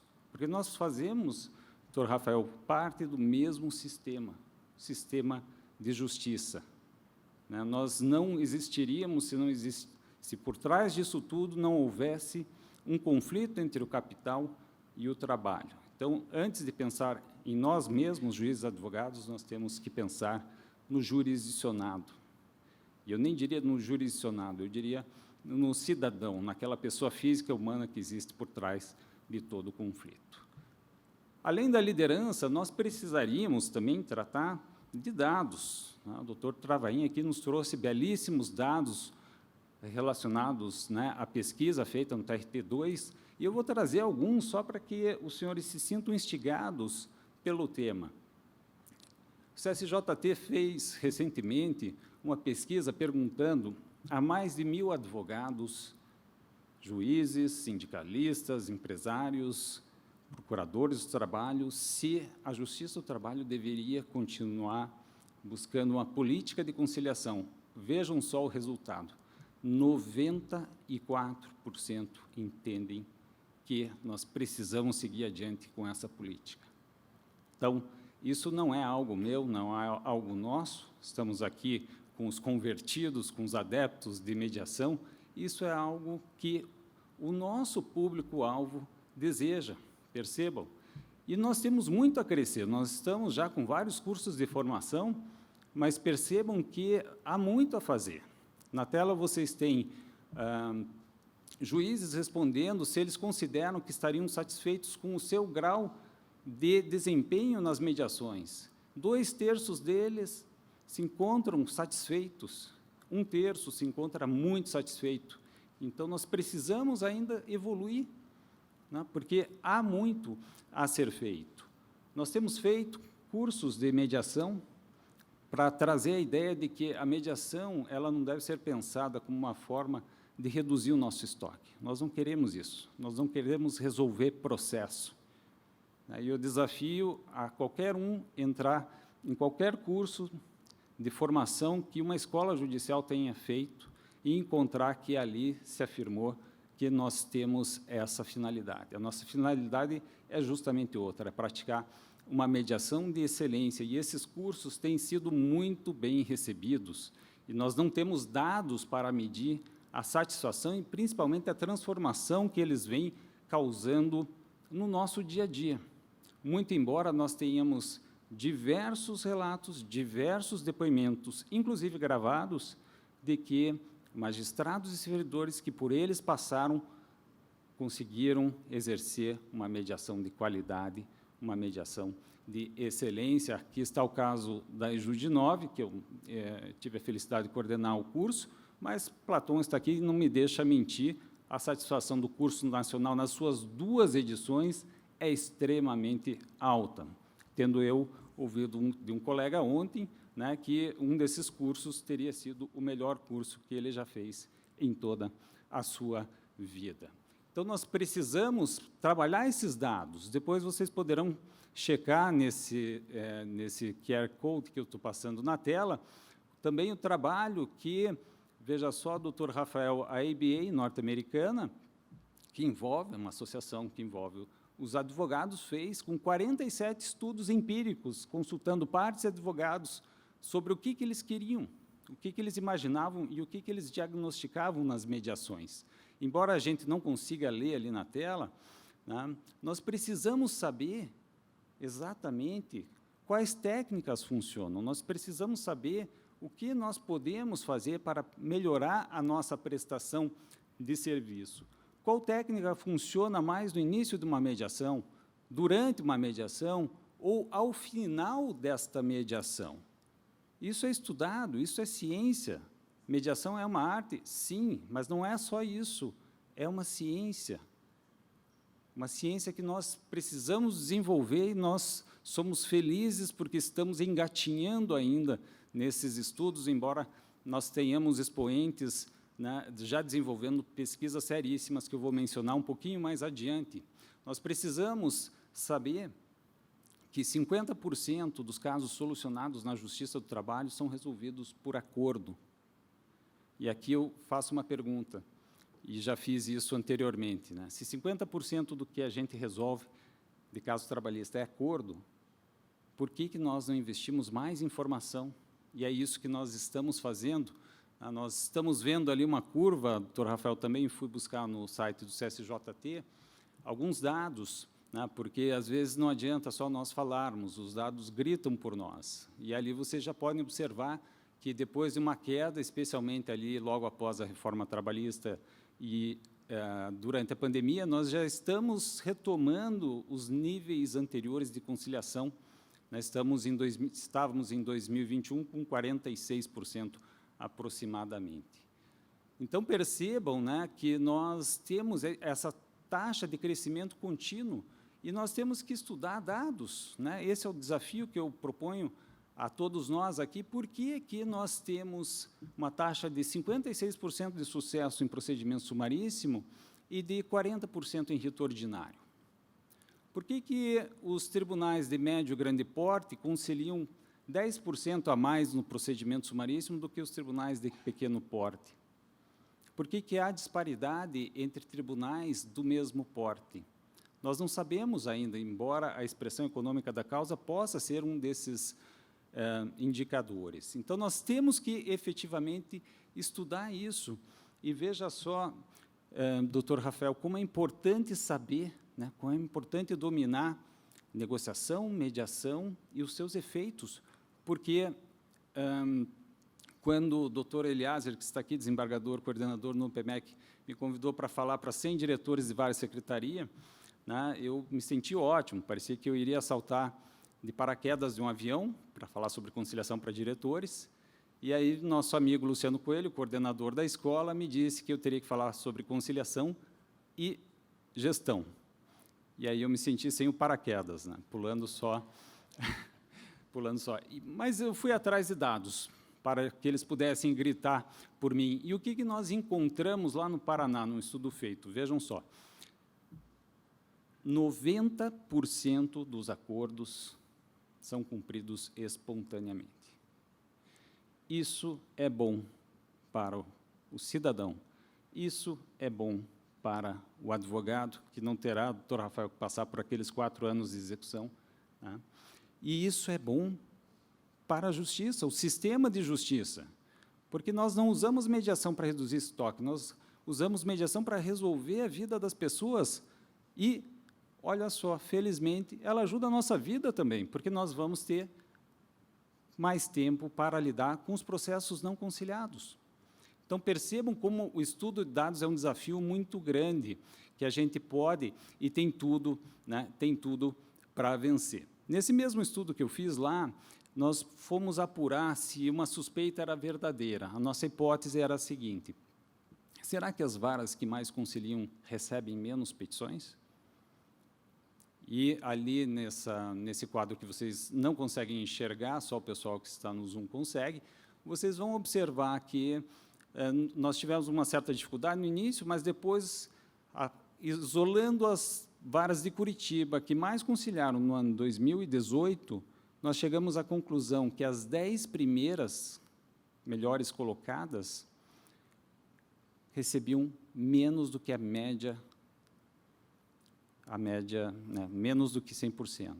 Então, imaginem ali, vocês têm a terceira vara indicada, recebendo 0,7 petições, e a pior colocada recebendo 2,1 de petições. Significa dizer que os servidores dessa segunda vara terão que lidar com 3 vezes mais o número de petições.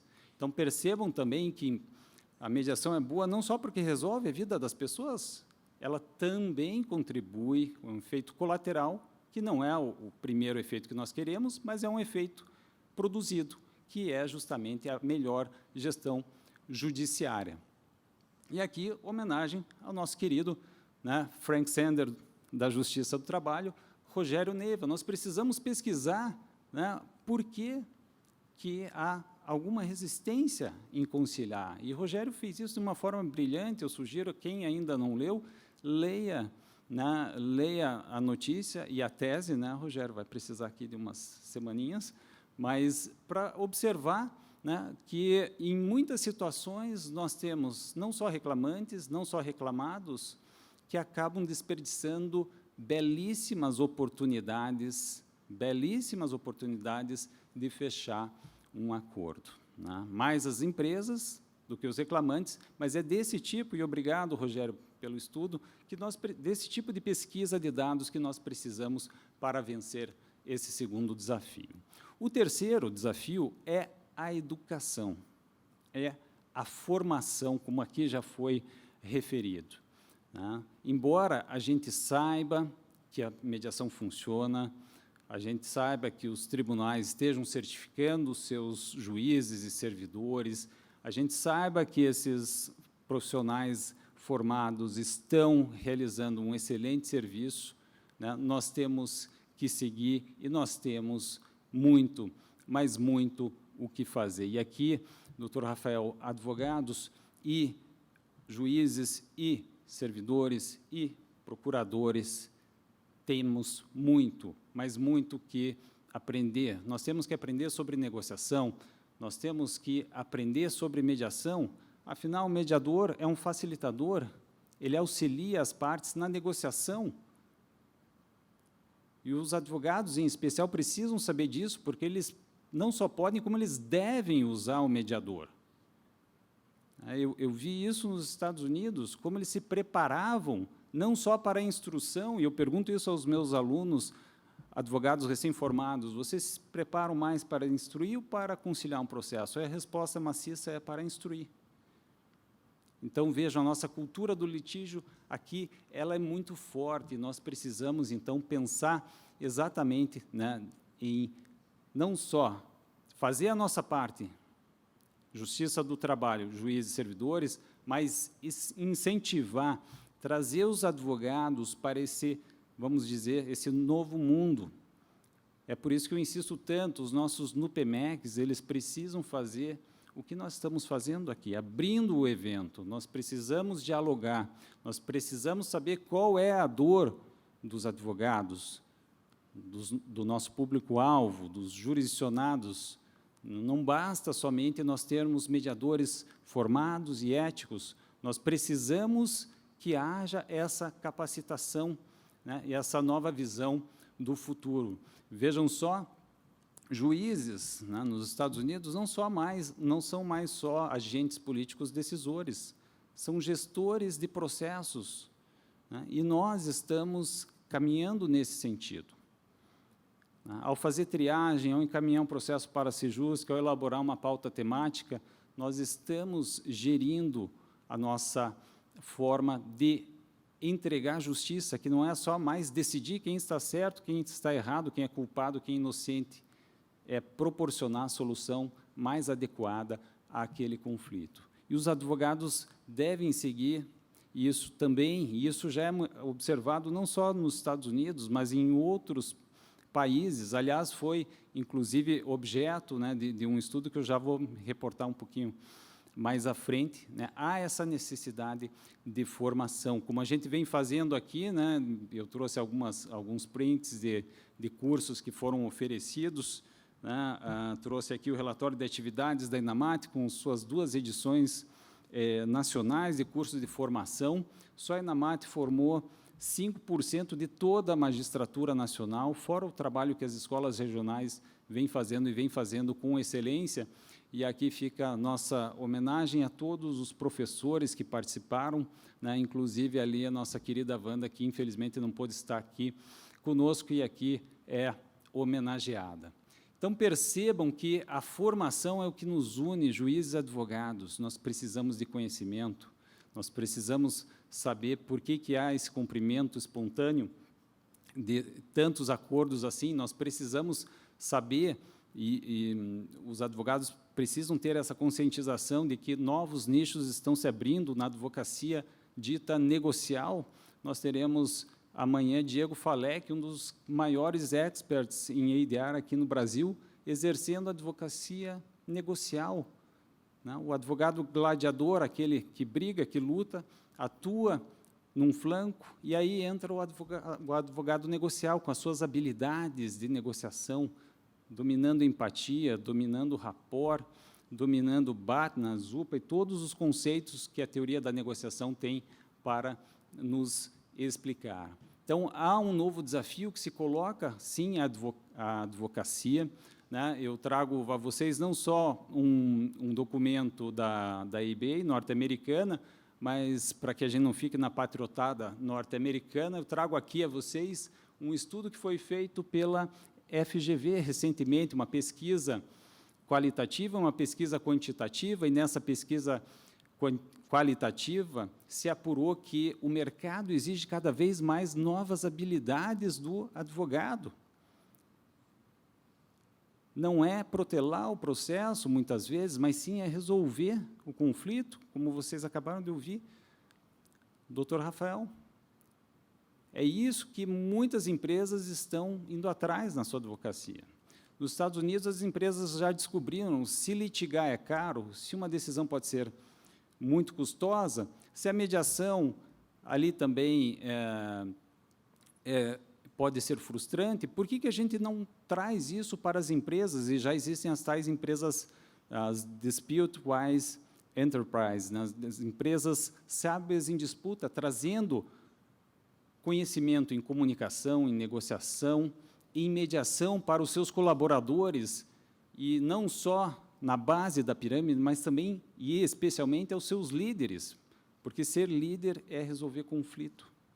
E nós sabemos disso, né, quando nós estamos na gestão da nossa vara. Tá bem? Então, o que essa terceira Conferência Pound apurou? Ela fez uma pesquisa. O que seria, em uma palavra, preciso para que nós tivéssemos um melhor futuro na prática jurídica? E olhem só a palavra que se destacou: educação. Então, nós, e quando eu falo nós, eu falo Fernando, falo juízes, falo advogados, nós precisamos de educação.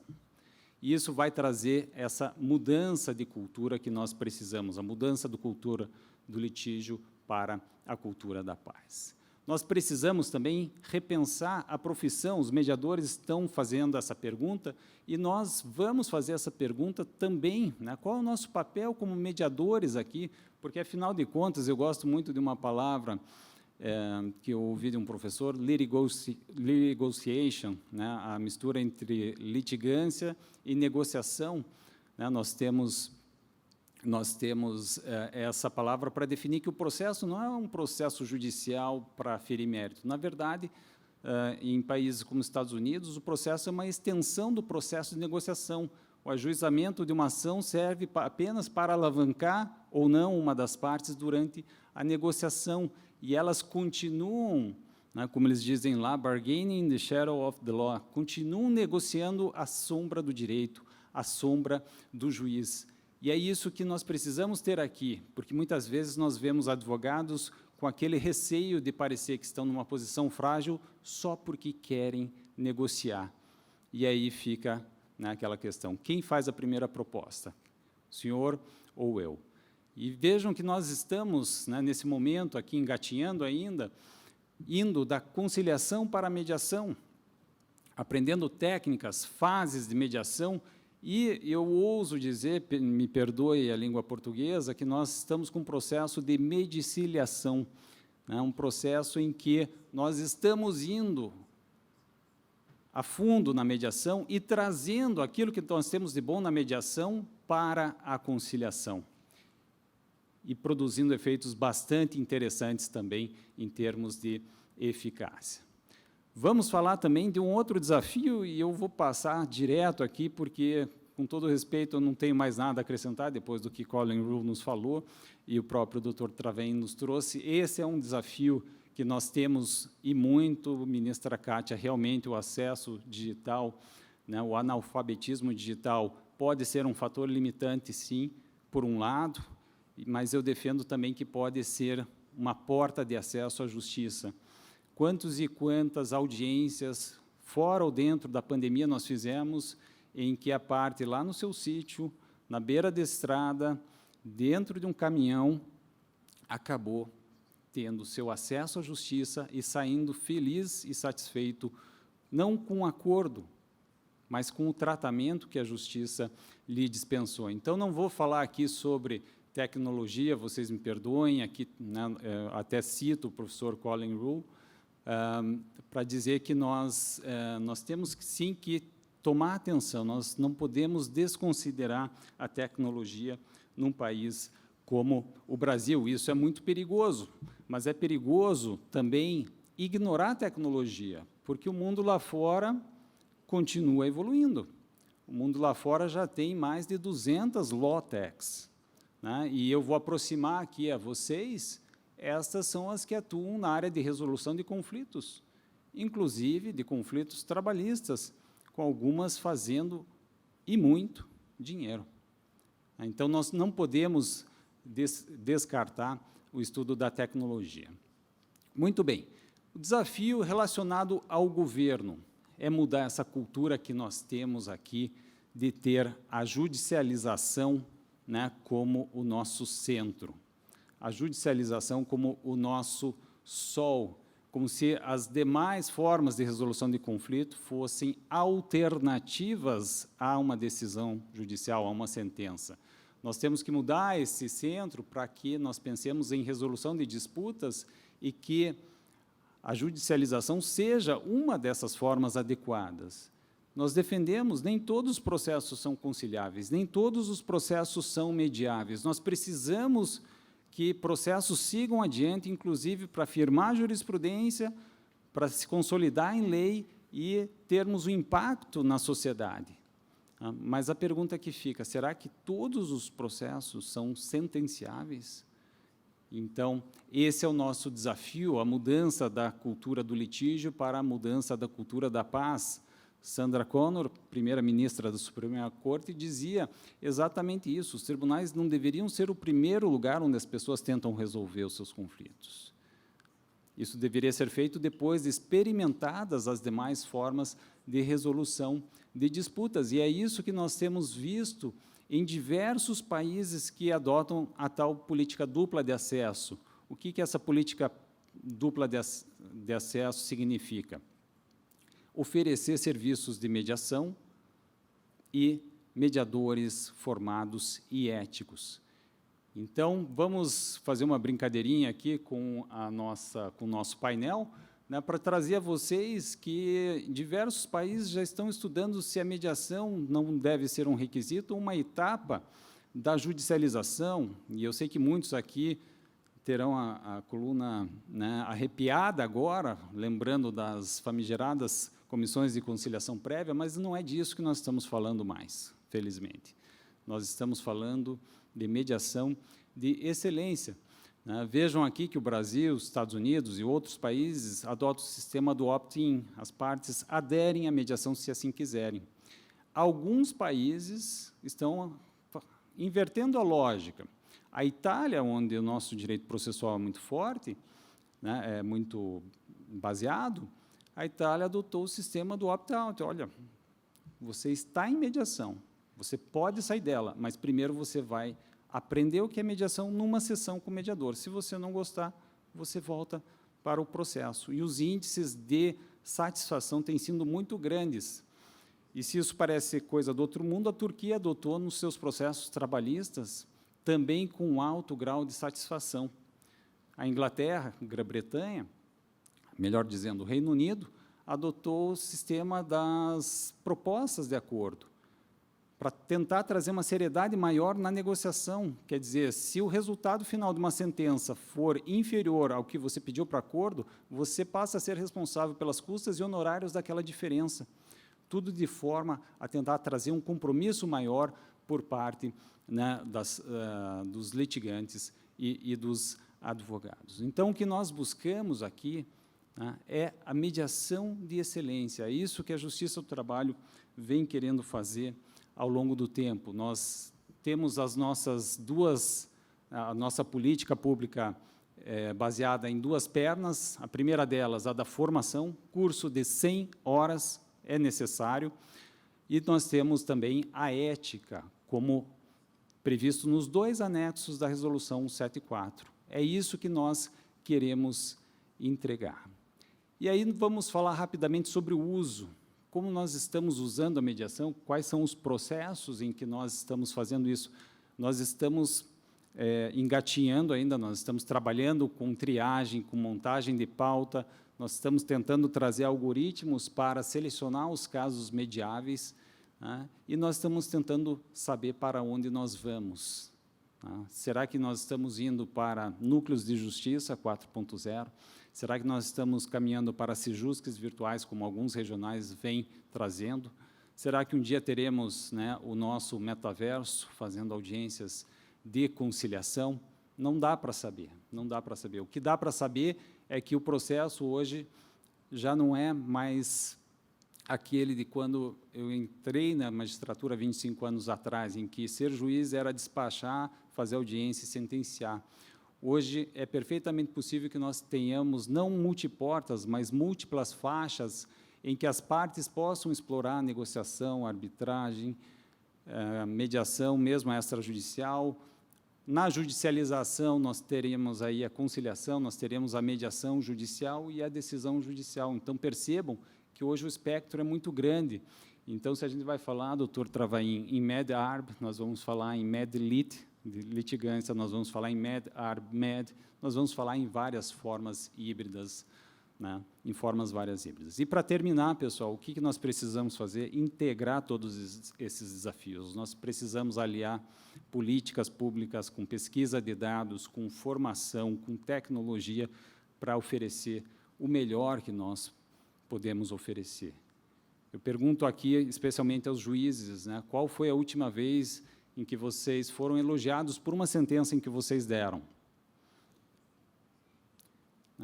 Um amigo meu me disse, nas contrarrazões do recurso ordinário. Agora, a última vez que vocês foram elogiados por uma mediação bem feita, mesmo que ela não tenha chegado a acordo, o desembargador Eliaser e eu fazíamos mediação pré-processual, e mesmo quando não chegávamos a um acordo, o que nós ouvíamos, desembargador? A satisfação.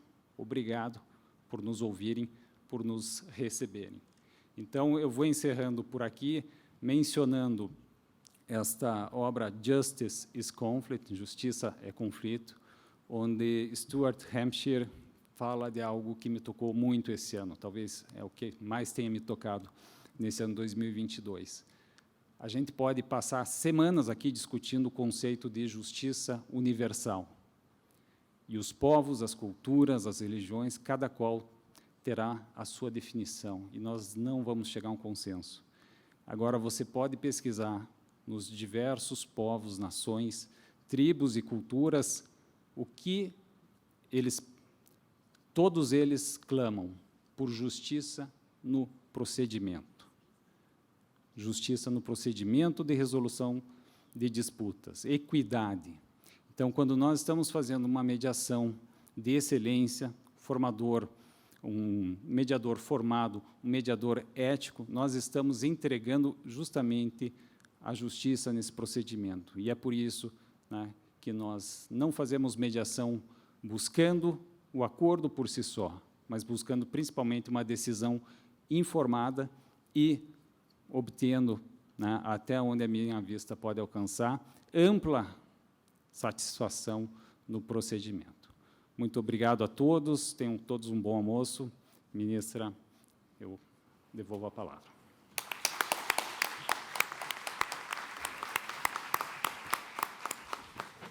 Bom, eu queria agradecer imensamente também. O objetivo de um evento como esse, na verdade, é exatamente a gente poder ampliar as nossas perspectivas, os nossos conhecimentos, né, e construir alguma coisa. Senão, não faz sentido. O objetivo aqui não é alguém chegar e dizer o que deve ser ou não, e sim que nós possamos, todo evento que tenha conteúdo acadêmico, tem por objetivo exatamente estimular o debate, a pesquisa sobre o tema.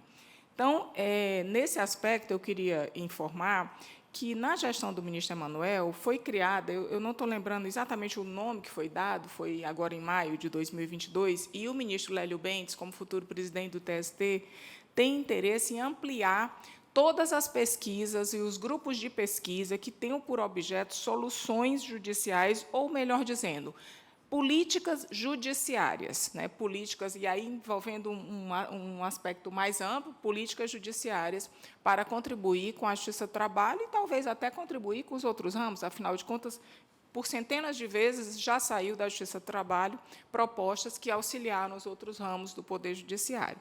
Então, isso é muito importante, eu acho que deve mesmo ser estimulado, porque foram feitas algumas perguntas. Por exemplo, por que se concilia mais no rito sumaríssimo do que no rito ordinário? O doutor Hoffmann fez essa pergunta.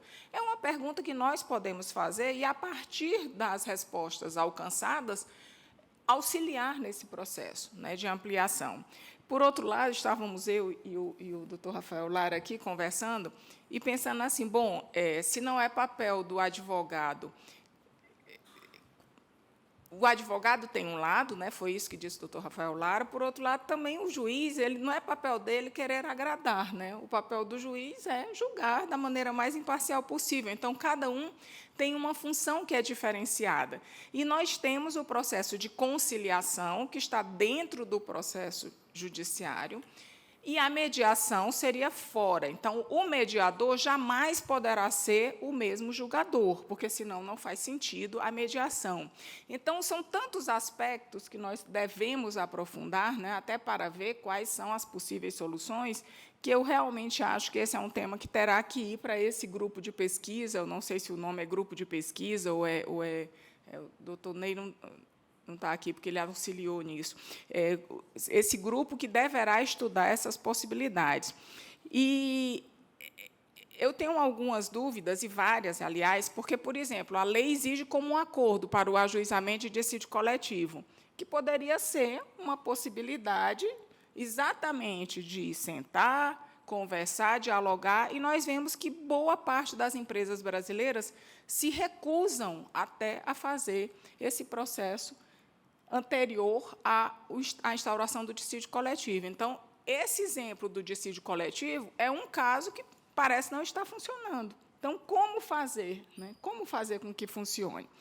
E, por fim, me pareceu, e aí sim eu concordo integralmente com tudo que foi dito aqui, nós podemos aproveitar esse processo de discussão sobre políticas públicas, sobre aprofundar a conciliação, a mediação e todos esses instrumentos, também para aumentar naquilo que é mais básico, que é a própria conscientização sobre os direitos trabalhistas.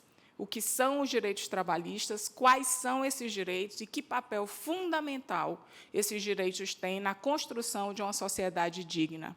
Então, eu acho que, por isso é que eu digo, todos esses painéis são muito importantes, são essenciais, porque aprofundam as temáticas, as nossas perplexidades, as nossas dúvidas, mas tudo isso com o objetivo de construir algo. Eu acho que esse é o objetivo desse evento, né? Construir diálogos, construir discussões e debates que aprofundem e que venham, sobretudo, a conscientizar também a sociedade sobre o papel dos direitos sociais no Brasil.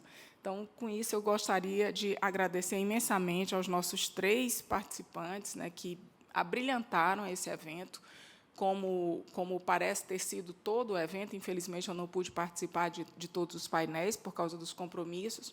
E, nesse agradecimento, encerraríamos o painel de hoje de manhã, sem antes deixar essa perspectiva, a perspectiva de que continuemos debatendo e construindo nessa atuação de políticas judiciárias que apresentem soluções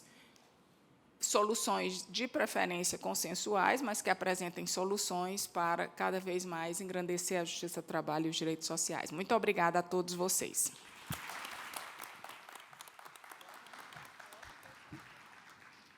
Neste momento, será feita a entrega dos certificados aos demais painelistas.